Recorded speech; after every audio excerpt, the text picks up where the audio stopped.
Since it was lunch, and the actual price per person was 500 RMB plus, not including the reservation fee included with Klook, the ingredients used in the dishes were average. For example, the ingredients for the bowl were duck meatballs.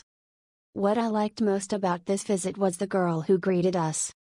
She was lively, cheerful, and a bit shy.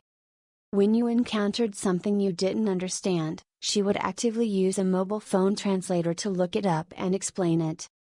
Her hands were frozen red from being in contact with cold water too much, but she maintained her posture and etiquette in front of the guests throughout.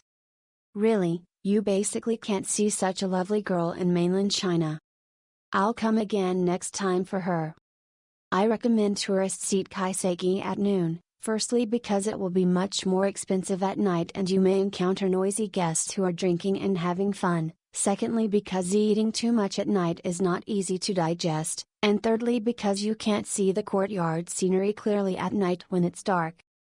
Behind the tea house is the Takano River, and the gurgling water is very pleasant. After the meal, the female owner waited in the doorway, and after seeing us to the door, she waited in the cold wind until we got on the bus and bowed goodbye. This dedication to every table of guests is truly an epitome of the Japanese Kaiseki experience.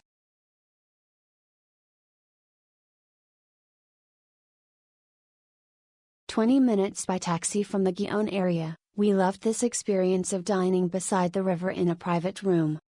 We felt very welcomed by our server and the food was great. The manager/owner waited with us until our taxi arrived to take us back to the hotel. This was a great experience from start to finish."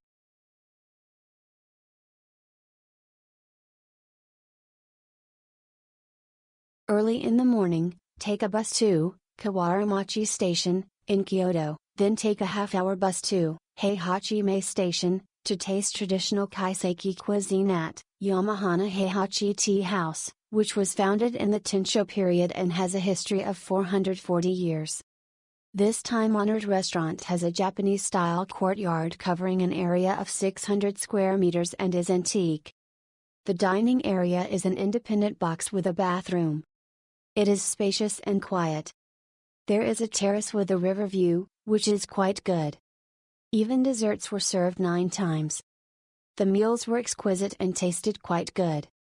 It is worth mentioning that when the meal comes to an end, the proprietress in kimono will come in to thank the customers for their patronage and keep bowing, which makes me a little overwhelmed.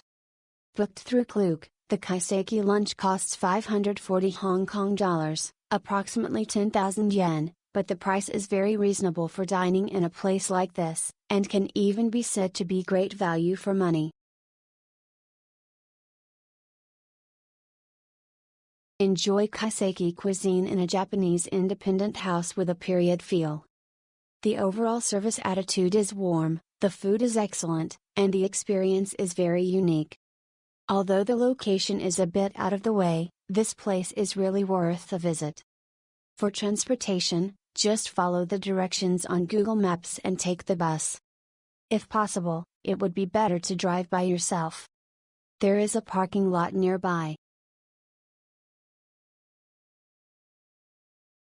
This restaurant has a history of 440 years. The dining environment and gardens are quaint and historic, and well worth a visit.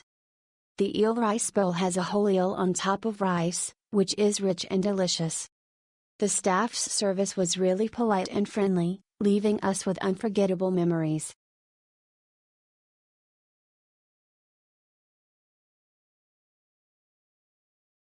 My family and I really enjoyed our experience at Yamabana. Everyone from the servers to the host were extremely kind, thoughtful and made our experience enjoyable. The view of the Kamogawa River was very relaxing. We ordered the unagi, tempura, and imperial lunch menu set. Everything was delicious. Their tofu puff dessert was tasty too.